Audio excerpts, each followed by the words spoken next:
저는 40살 이지연입니다. 결혼한 지 어느덧 12년 차, 남편과는 대학 시절 동아리에서 만나 연애 3년, 결혼 12년째였어요.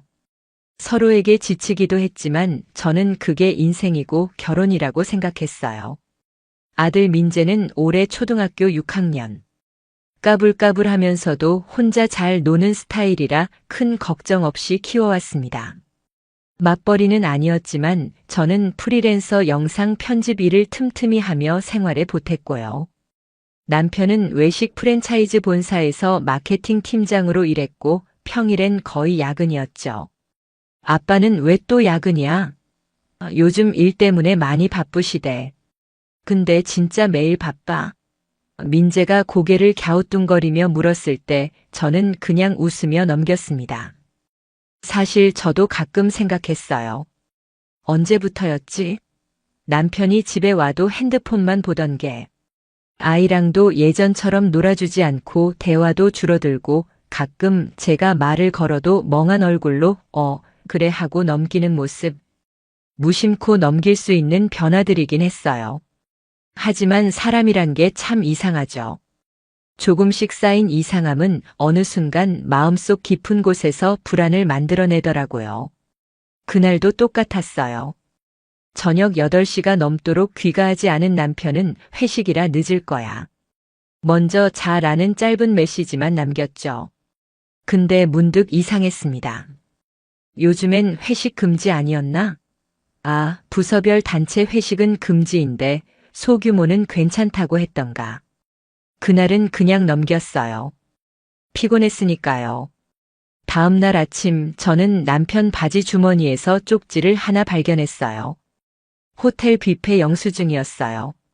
청담 모라벨르 뷔페 2인 17만 8천 원, 날짜는 어제, 시간은 저녁 7시 40분. 가슴이 철렁했습니다. 아니겠지. 팀원 중 하나랑 식사했겠지. 그냥 업무상일 수도 있어. 스스로를 타이르며 쪽지를 다시 넣었습니다. 하지만 그날 이후부터 제 마음속의 불안은 쉬이 가라앉지 않았어요. 며칠 뒤 남편이 출근하고 나서 세탁을 하던 중 립밤 하나가 굴러나왔어요. 하지만 그건 제가 쓰는 제품이 아니었어요. 브랜드도 낯설었고 뚜껑을 열어보니 핑크빛 립밤이 말끔하게 발라져 있었습니다. 이거 누구 거지? 가슴이 먹먹해졌습니다. 한 번도 이런 생각을 해본 적 없어요. 제 남편이 다른 여자를 만날 거라는 생각. 사실 12년을 살면서 남편은 딱히 정이 많은 스타일도 다정한 타입도 아니었어요. 하지만 성실했어요. 가정을 지키기 위해 묵묵히 일하는 남자라는 믿음이 있었죠. 그런 사람이 이상하다고 느낀 순간부터 저의 일상은 전부 불안의 연속이 되기 시작했어요. 핸드폰을 보는 남편의 손끝, 늘 고개 숙인 채 숨죽인 웃음을 지을 때 거울 앞에서 머리를 다듬을 때조차. 왜 이렇게 꾸미지? 예전엔 안 그랬잖아. 아니야, 그냥 내가 너무 예민한 걸지도 몰라. 하지만 아이도 눈치챘습니다. 엄마, 아빠 요즘 나보다 휴대폰이랑 더 친한 것 같아. 민재가 그렇게 말했을 땐 정말 가슴이 철렁했어요. 어른들만이 눈치챌 수 있는 일이 아니었던 거죠. 그때부터였어요. 남편이 씻으러 간 사이 몰래 핸드폰을 만져보게 된 것도 잠금 패턴이 바뀌어 있었어요. 그리고 알림창에는 이응시옷이라는 알 수 없는 이니셜로 온 메시지가 몇 개 있었습니다. 내가 뭘 보고 있는 거지? 왜 이런 짓까지 하고 있지? 자괴감이 들었지만 멈출 수 없었습니다. 이제는 확인하고 싶었어요. 내가 뭘 놓치고 있었는지 아니면 정말 잘못 보고 있는 건지. 그날 밤 남편은 거실에서 혼자 맥주를 마시고 있었고 저는 주방 싱크대에 서서 설거지를 하며 몰래 그를 지켜봤습니다. 갑자기 그가 핸드폰을 들고 미소를 지었습니다. 누구에게 보낼까, 어떤 대화를 나눌까, 그 미소가 나에겐 더 이상 보여주지 않는 표정이란 걸 깨닫는 순간 심장이 찢어지는 것 같은 통증이 왔어요. 그날 이후로 저는 남편의 모든 행동을 의식하게 됐습니다. 아니, 의식하려고 한 게 아니라 그냥 눈에 자꾸 들어왔어요. 남편은 퇴근 후에도 전보다 훨씬 늦게 들어왔고, 들어와서도 문을 조용히 닫고 말없이 방으로 들어가 샤워를 먼저 했어요.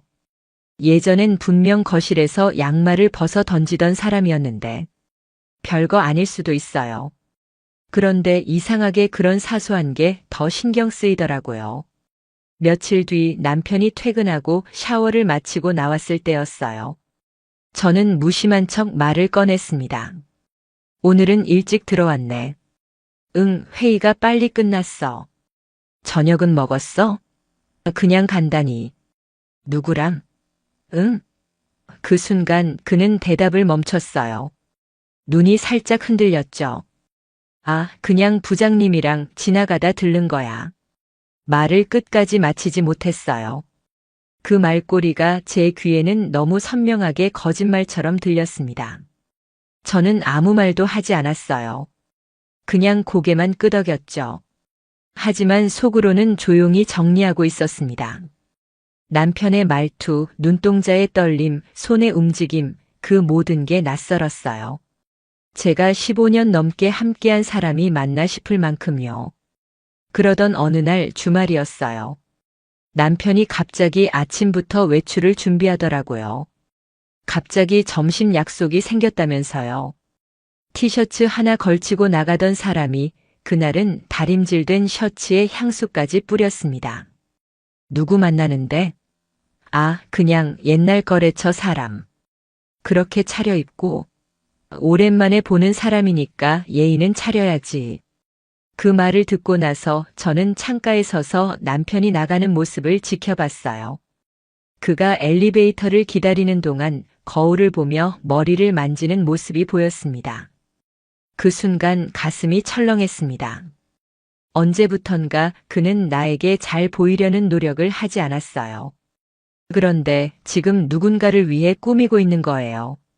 그날 오후 저는 충동적으로 남편의 차를 보러 주차장으로 내려갔어요.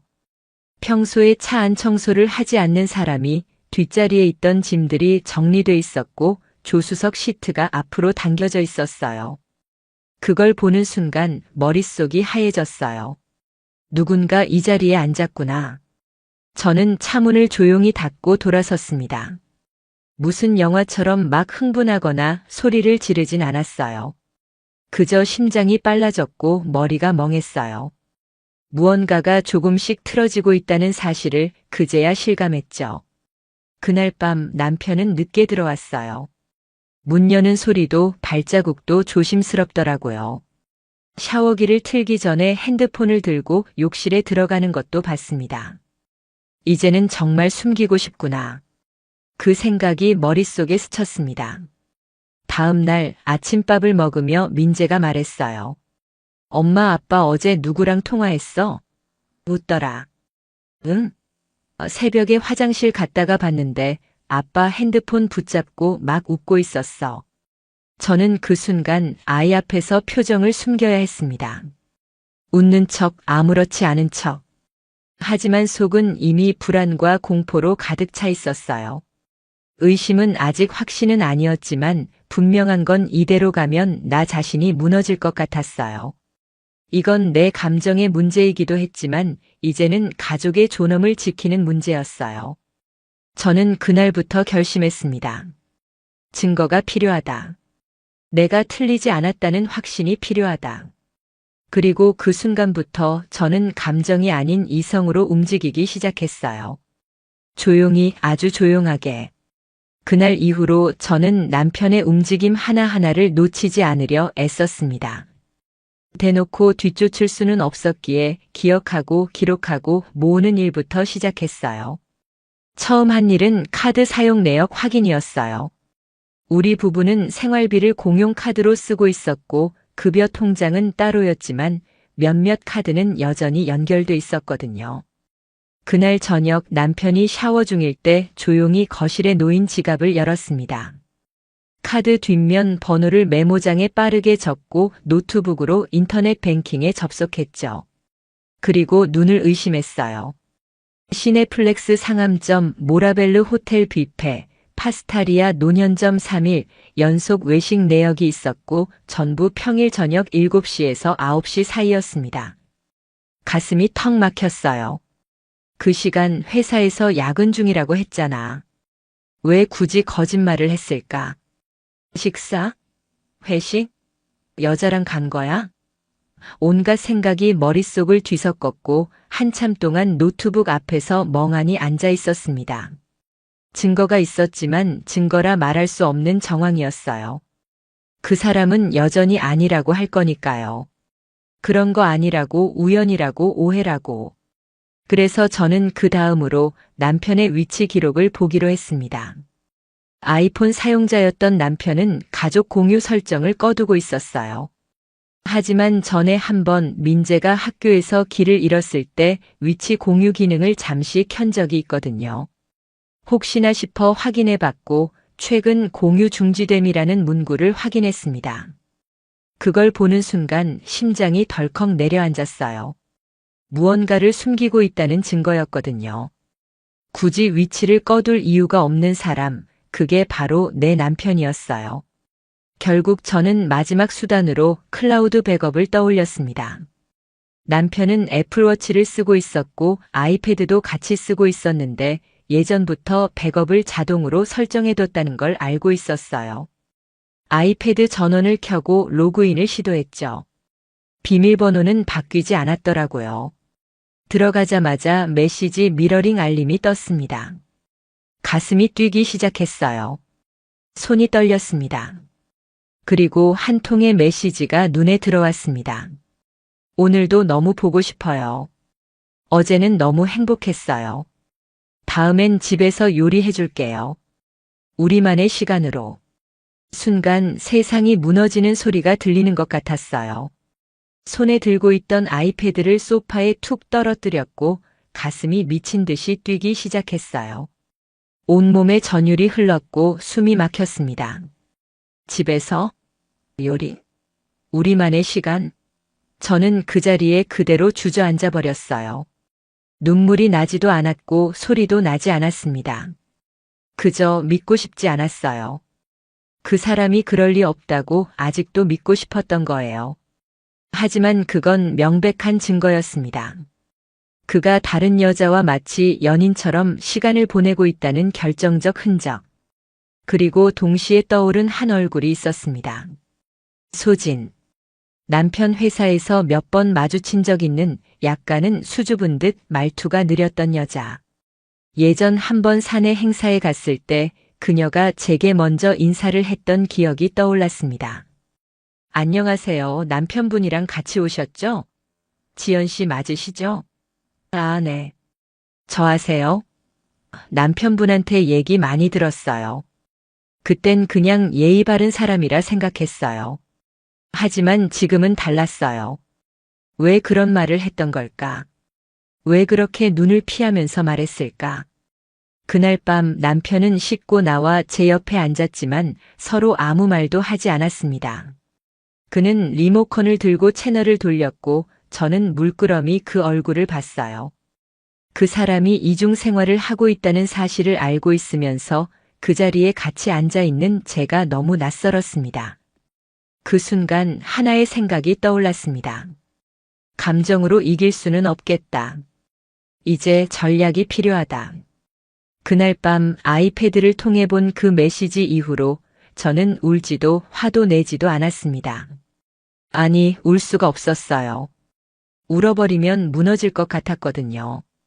이대로 감정에 휩쓸리면 저는 아무것도 제대로 못할 거라는 생각이 들었어요.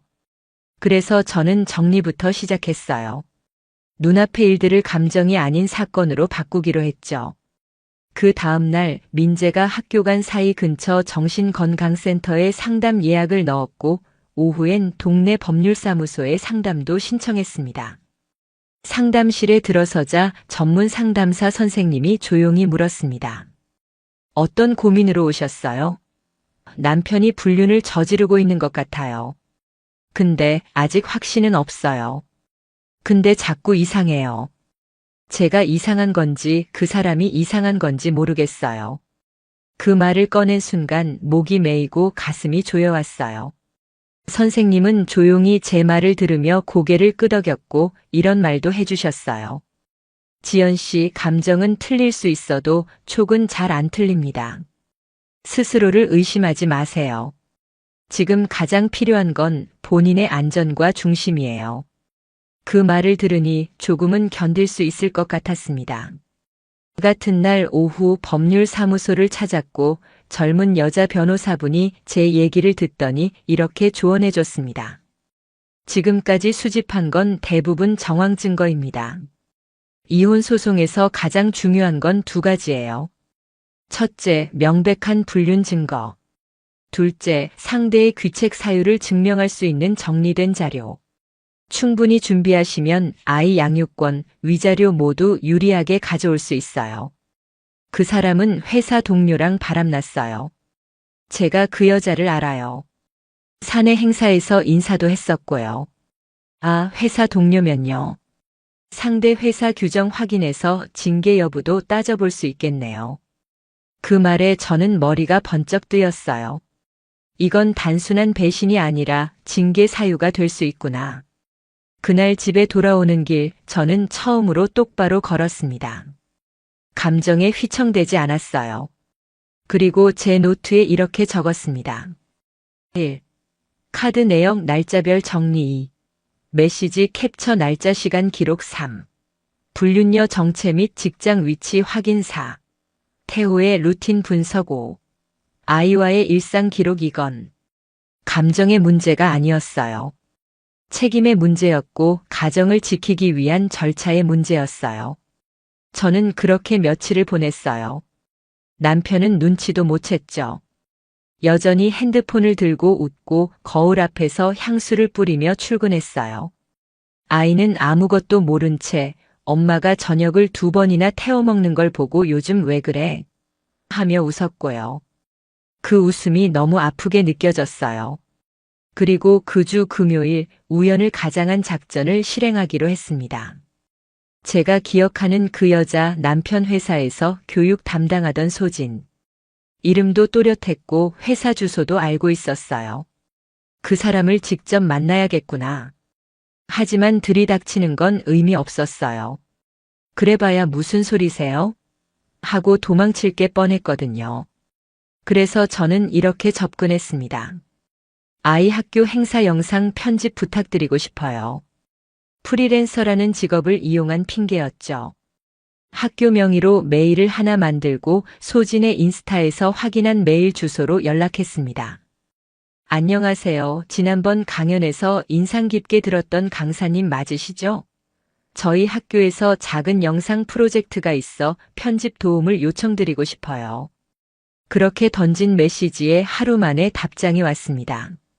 시간 가능하니 한번 뵐 수 있을까요? 가슴이 뛰기 시작했어요. 이 사람을 만나야 한다. 이제 진실을 눈으로 확인할 시간이에요. 약속은 평일 오후 4시 삼성역 근처 스타벅스에서 잡혔어요. 사람들이 가장 많을 시간, 가장 평범한 장소. 소진은 정시에 나타났습니다. 전보다 더 세련된 분위기였고 얼굴엔 화장이 가볍게 올라가 있었지만 눈가는 지쳐 보였어요. 지연 씨 맞으시죠? 네. 반갑습니다. 이렇게 시간 내주셔서 감사해요. 우리는 일단 영상 얘기로 시작했어요. 저는 아이 학교 행사 영상 편집을 맡고 있다고 설명했고 소진은 고개를 끄덕이며 노트북 화면을 바라봤죠. 10분쯤 그렇게 지나자 저는 마치 아무 의도 없다는 듯 슬쩍 말을 꺼냈습니다. 저희 남편이랑 같은 회사시죠? 전에 행사에서 한 번 뵌 것 같아서요. 아, 네, 그때요. 기억나요. 그때 남편분께서 편집 얘기 많이 하셨었거든요. 제가 프리랜서라고 했더니 소진의 눈이 잠깐 흔들렸습니다. 그때 저는 확신했어요. 이 사람 지금 흔들리고 있다.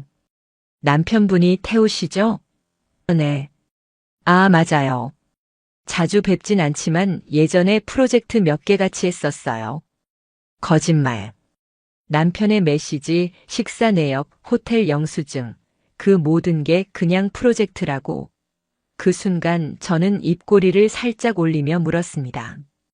혹시 요즘도 자주 보세요? 네. 남편이 워낙 바빠서요. 요즘 회사에서 어떤지 잘 몰라서요.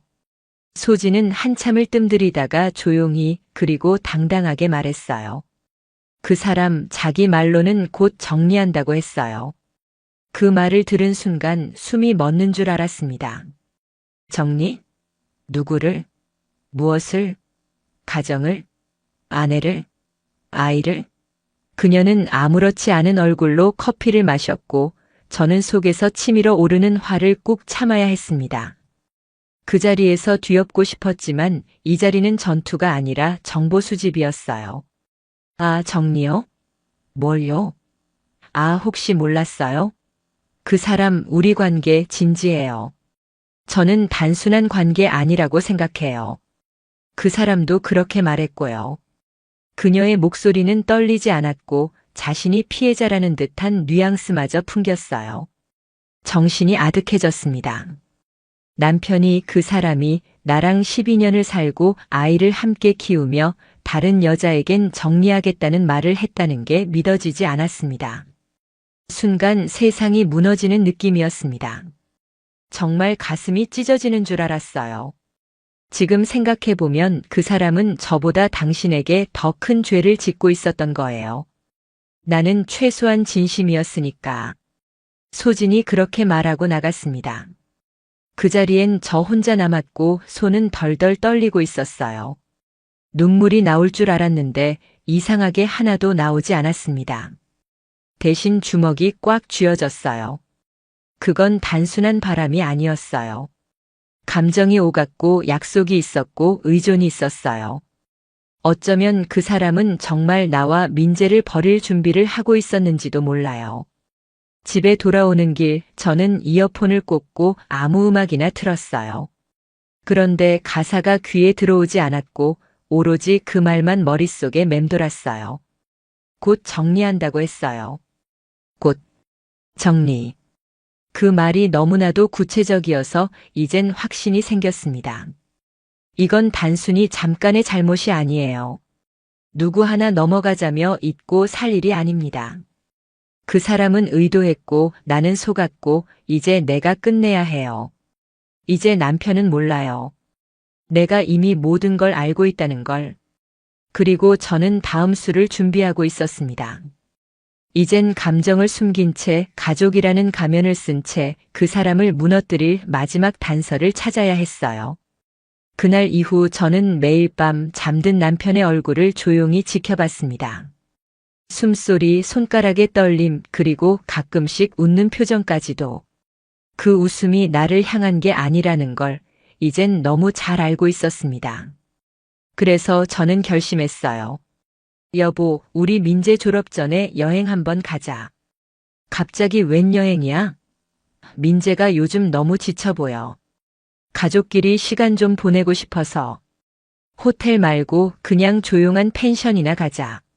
남편은 처음엔 당황한 얼굴이었지만 그래. 뭐 가도 나쁘지 않지. 생각보다 쉽게 수락했습니다. 아마 그 사람도 겉으론 좋은 아빠 역할을 포기할 순 없었겠죠. 여행은 2월 말 포천 쪽의 한적한 펜션으로 정했습니다. 아이와 저는 겨울 옷을 챙기며 설레는 척했고 남편은 조용히 자동차 정비를 마쳤다고 말했어요. 출발 당일 운전은 남편이 맡았고 가는 길 내내 라디오에서 흘러나오는 트로트 음악만 들렸습니다. 그 평온한 차 안에서 제 머릿속은 복잡한 계획들로 가득했어요. 펜션은 생각보다 따뜻했고 방마다 온돌이라 아이가 특히 좋아했어요. 바베큐도 준비돼 있었고 근처 마트에서 장도 봤습니다. 그날 밤 저는 일부러 소주 한 병을 꺼내 들었습니다. 오랜만에 우리 단둘이 한잔할까? 응? 나 술 못 마시는 거 알지? 그래도 오늘은 기분이 좀 그런 날이야. 남편은 당황한 듯 웃었고 잔을 맞부딪혔습니다. 2잔쯤 마신 뒤 저는 일부러 눈을 반쯤 감고 벽을 기대며 말했습니다. 여보, 나 진짜 미안했어. 요즘 너무 예민했지? 그는 놀란 듯 절레절레 고개를 저었습니다. 아냐, 무슨 소리야. 근데 우리 다시 잘해보자. 민재도 커가고 우리도 이젠 좀 다정하게 살자, 응? 그 말에 그는 아무 말도 하지 않았어요. 대신 제 잔에 술을 따르며 말했죠. 그래. 잘해보자.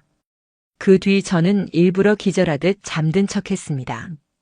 그리고 새벽 2시 그가 화장실에 간 순간 저는 조용히 일어나 그의 휴대폰을 들었어요. 그가 자는 모습을 흘끗 보고 3번의 실패 끝에 잠금 패턴을 알아냈습니다. 기억자 모양. 그가 좋아하는 축구팀의 이니셜. 예전에 자주 쓰던 패턴이었죠. 다시 그걸로 바꿔놨던 겁니다. 그 순간 가슴이 철렁했습니다. 정말 숨도 못 쉴 만큼 떨리더라고요. 하지만 그 떨림을 억누르고 저는 빠르게 사진첩, 메시지, 클라우드 링크, 통화 내역을 확인했습니다. 사진첩에는 커플 텀블러, 소진과 찍은 듯한 바닷가 사진, 그리고 호텔방 내부 사진까지 있었습니다. 메시지에는 이런 말들이 남아 있었어요. 자기는 오늘도 너무 예뻤어. 다음 주에는 내가 요리할게. 민재 얘기 조심해줘. 아직 정리는 안 됐어. 그 문장 하나하나가 내 심장을 찢고 들어왔어요. 민재 얘기까지. 아이를 조심하라고. 우리 아이의 존재를 정리되지 않은 요소처럼 말하다니 저는 손이 떨리는 걸 참고 모든 자료를 제 핸드폰으로 백업했습니다. 카카오톡, 사진, 통화 기록, 심지어 건강 앱의 위치 기록까지. 이건 감정이 아니었어요. 이건 사실이고 증거였고 분명한 배신이었습니다.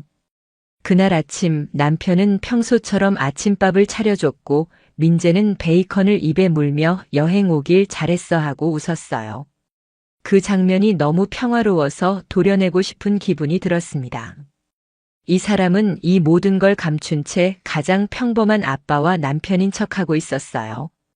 그 여행은 민재에겐 추억이었고 저에겐 복수의 서막이었습니다. 이제 나는 준비됐어요. 그 사람의 가면을 벗길 시간입니다. 그를 지켜보던 눈이 있었다는 걸 그는 전혀 모르고 있었겠죠. 가족여행에서 돌아온 다음 날 저는 바로 이메일 한 통을 보냈습니다. 남편과 소진이 다니는 회사의 인사팀 익명 제보함이었어요. 제목은 간단했습니다. 익명 신고. 사내 연애 및 부적절한 관계 의혹건 내용에는 부서명, 담당자 이름, 회식 이후의 호텔 이용 내역, 그리고 사진 속 시간 정보까지 담았습니다.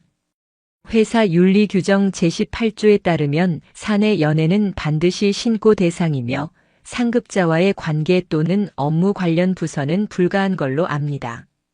말미엔 이렇게 적었죠. 해당 직원은 반복적으로 같은 부서 상급자와 사적 만남을 가진 정황이 있습니다. 내부 감사를 요청드립니다. 보내는데 2분, 준비하는데 1달. 그렇게 저는 그들 사이에 작은 균열 하나를 남겼습니다. 며칠 뒤 남편은 퇴근하자마자 한숨부터 쉬더군요. 회사 분위기 요즘 장난 아니다. 인사팀에서 내부 규정 조사한다고 누가 또 이런 걸 찔렀는지. 표정은 분명 당황했고 눈동자는 불안했어요. 왜? 당신이랑 상관 있는 거야? 아니, 난 상관없는데 사람들이 괜히 수군거려서. 사람들이 수군거리는 대상이란 말, 그게 바로 당신이라는 걸 당신만 모르고 있었어요. 그날 저녁 소진의 SNS 계정은 비공개로 전환됐고 회사 동료들의 댓글도 하나 둘 사라졌습니다. 이름을 검색해도 더 이상 관련 태그가 뜨지 않았어요. 그리고 일주일 뒤 남편은 갑자기 야근도 없이 일찍 귀가했습니다. 무표정한 얼굴로 앉아서는 요즘 회사 좀 뒤숭숭해. 그냥 이런저런 일들이 많아. 그 말에 저는 물끄러미 남편을 바라보다가 혹시 무슨 문제 있는 거 아니야? 아니야. 그냥 아무것도 아니야. 아무것도 아니라는 말이 이렇게 떨릴 수도 있더군요. 그리고 며칠 후 소진에게서 한 통의 문자가 왔습니다. 지연 씨, 이 일 혹시 지연 씨가 하신 건가요? 회사에서 저한테 경고문 내려왔어요. 제 커리어 다 망가질 수도 있어요. 그 문자를 읽으며 나는 처음으로 미소를 지었습니다. 한참을 고민하다 답장을 짧게 보냈어요. 모든 건 선택의 결과예요. 그게 끝이었습니다. 단 한마디도 더 보낼 필요 없었어요. 이미 그녀는 흔들리고 있었고 남편 역시 점점 눈빛이 텅 비어가고 있었거든요. 그날 밤 남편은 평소보다 더 늦게 집에 들어왔고 저는 조용히 앉아 식탁을 정리하고 있었습니다. 그는 아무 말 없이 제 옆을 스쳐 지나갔고 욕실 문이 닫히는 순간 한숨 소리가 문틈을 타고 들렸어요. 그때 깨달았죠. 이제 시작이구나.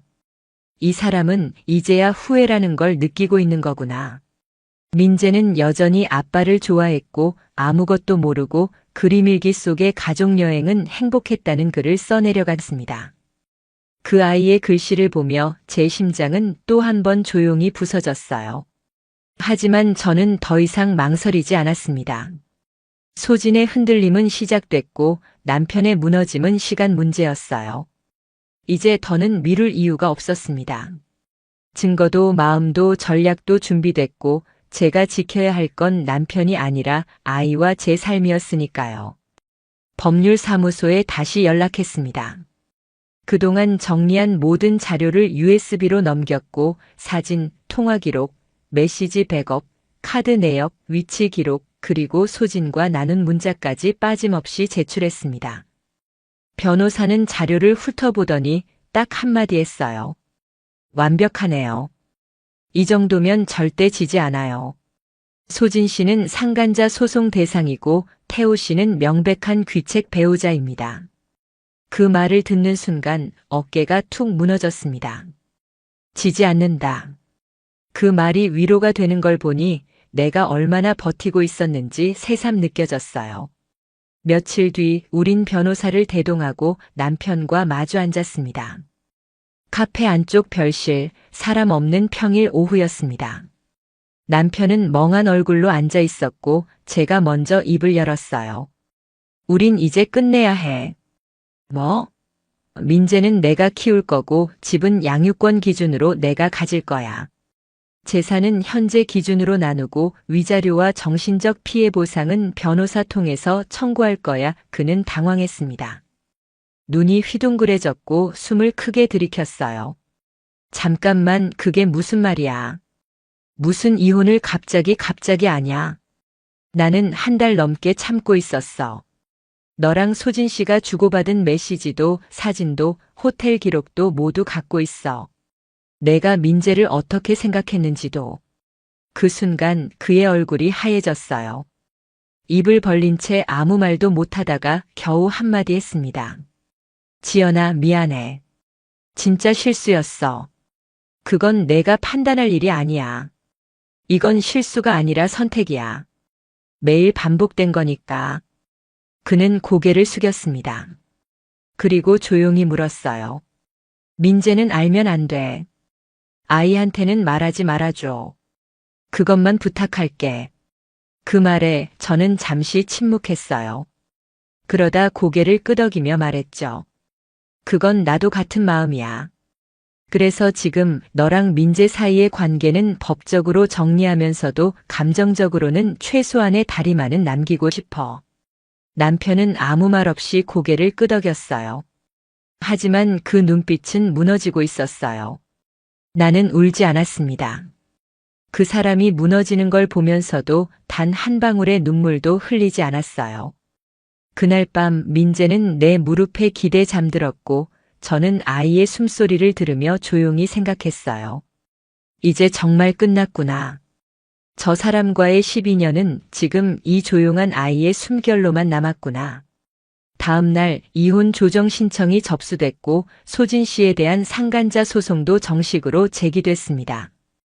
변호사 말에 따르면 상대방이 사내 윤리 위반으로 징계를 받는 과정까지 증거가 이미 넘쳐난다고 했습니다. 이제는 내가 끌려가는 입장이 아니에요. 내가 결정하고 내가 통보하고 내가 아이와 내 인생을 선택할 차례였습니다. 그 사람은 더 이상 아무 말도 하지 않았습니다. 연락도 없고 이메일도 조용했고 마치 스스로도 이걸 받아들인 듯한 얼굴이었습니다. 그래, 받아들여. 이건 감정이 아니라 책임의 문제야. 나는 감정을 정리한 게 아니라 책임을 정리한 거야. 그날 이후 정말 많은 것들이 무너졌습니다. 하지만 그 무너짐은 생각보다 소리 없이 일어났습니다. 소진은 회사로부터 정직 처분을 받았고 곧 팀에서 제외됐다는 소식이 들려왔습니다. 그녀가 맡고 있던 프로젝트도 모두 다른 인력으로 교체됐고 출장 일정도 취소됐다는 이야기를 동료를 통해 간접적으로 전해 들었습니다. 몇 주 후 그녀의 SNS는 완전히 사라졌습니다. 팔로우하던 계정도 모두 빠져 있었고 예전엔 자주 올라오던 커피 한 잔의 여유 같은 사진들도 이젠 더 이상 찾아볼 수 없었어요. 소진은 사라졌습니다. 조용히, 완전히. 그리고 남편은, 아니, 이젠 전 남편은 회사에서 팀 이동 조치를 받았습니다. 한때 대리팀의 유능한 중간 관리자였던 그는 업무상 불편을 이유로 다른 층으로 배치됐고 중요한 프로젝트에서도 빠지게 됐습니다. 누가 그렇게 만들었냐고. 그 사람 스스로였죠. 한때 그렇게 단정하던 셔츠는 이젠 구겨진 채 퇴근했고 그가 타던 차는 주차장에서 며칠째 같은 자리에 그대로였어요. 지인한테 들은 얘기인데 어느 회식 자리에서 술에 취해 내가 이혼했어. 다 내 잘못이야. 라고 울먹이며 말했다더군요. 그 말을 듣고도 저는 아무런 감정이 생기지 않았어요. 이미 다 끝났던 사람이었으니까요. 아이 문제로 잠시 연락이 왔을 때 그는 예전보다 말이 많이 느려져 있었고 목소리에 힘이 하나도 없었습니다. 민재 잘 있지? 응. 잘 지내. 혹시 나중에라도 내가 볼 수 있을까? 그건 민재가 결정할 일이야. 나는 강요하지 않을 거야. 그는 잠시 침묵하더니 미안하다. 지금도 내가 뭘 어떻게 한 건지 모르겠다. 그걸 이제 와서 말하면 무슨 의미가 있어? 그러게. 그렇게 그는 통화를 끝냈고 그 뒤로는 어떤 연락도 없었습니다. 소진도 태호도 서로에게서도 사라졌다고 들었습니다. 회사 내에서 둘의 관계는 사내 소문으로 자리 잡았고 누구도 그들 편을 들지 않았다고 하더군요. 같이 웃던 사람들은 먼저 눈을 피했고 회사 식당에서도 같은 테이블에 앉는 사람이 없었다고 했어요. 그들의 끝은 조용했고 외로웠습니다. 한때는 그렇게 뜨겁게 서로를 원하던 사람들이 이제는 각자 무너진 삶을 껴안고 낯선 어둠 속으로 사라져갔습니다. 그리고 저는 민재와 함께 살고 있습니다. 아침이면 아이와 마주 앉아 밥을 먹고 저녁이면 아이의 하루 이야기를 들으며 웃습니다. 엄마, 나 오늘 과학 시간에 실험했는데 나 혼자 성공했어. 와, 대단하네 우리 아들. 어떻게 했는데? 몰라. 그냥 엄마가 해준 밥 먹어서 그런가 봐. 그 말에 웃었고 그 웃음 속엔 조금의 아픔도 없었습니다. 내가 지켜야 할 건 결국 이 한 사람이었고 그걸 지켜낸 거니까요. 밤이 되면 가끔은 예전 앨범을 꺼내봅니다. 아이 어릴 적 사진, 가족여행 사진, 그리고 함께 웃던 날들의 기록. 이젠 그 사진 속 남편은 그저 한때의 흔적으로만 남아 있습니다. 이혼 서류가 완전히 정리되던 날 변호사는 조용히 말했습니다. 이제 지연 씨 살만 남았네요. 정말 고생 많으셨어요. 그 말에 고개를 끄덕이면서도 머릿속은 이상하리만큼 조용했습니다. 끝났다는 느낌보다 이제 시작이라는 감정이 더 컸거든요. 서울을 떠나기로 한 건 민재가 먼저 꺼낸 말 때문이었어요. 엄마, 우리 이사 갈래? 새로운 동네에서 새 친구 사귀고 싶어. 응. 그럴까? 그렇게 우리는 경기도 광교로 이사를 왔고 새 아파트 단지에서의 첫날 밤 민재는 이불 속에서 이렇게 말했어요. 여긴 조용해서 좋다. 창밖엔 아무 소리도 없었고 그 고요 속에서 저는 처음으로 정말 오랜만에 편하게 숨을 쉬었습니다. 아침이면 아이를 등교시키고 혼자 카페에 앉아 글을 쓰기 시작했어요. 처음엔 감정이 너무 많아서 몇 줄도 못 쓰고 울다 지쳤지만 이젠 조금씩 내 얘기를 남기고 있어요. 어느 날 SNS에 짧은 글귀를 올렸습니다. 상처는 무너지게 하지만 무너진 사람은 다시 세워진다. 그 글에 친구가 댓글을 달았어요. 지연아, 넌 예전보다 훨씬 단단해졌어. 정말 그런가 스스로 물어봤습니다. 나는 단단해진 걸까? 아니면 그냥 익숙해진 걸까? 어쩌면 둘 다였는지도 모르겠습니다. 민재는 어느덧 키가 훌쩍 자랐고 학교에서도 잘 지낸다며 매일 자랑했어요. 엄마, 나 반에서 제일 웃긴 애래. 그럼 엄마랑 닮았나 보다. 그렇게 웃으며 밥을 먹고 가끔은 아이와 영화를 보기도 하고 주말이면 근처 공원에서 산책을 했습니다. 누가 보면 평범한 일상일 테지만 그 평범함을 갖기 위해 나는 너무 많은 걸 내려놔야 했습니다. 밤이 되면 가끔 생각납니다.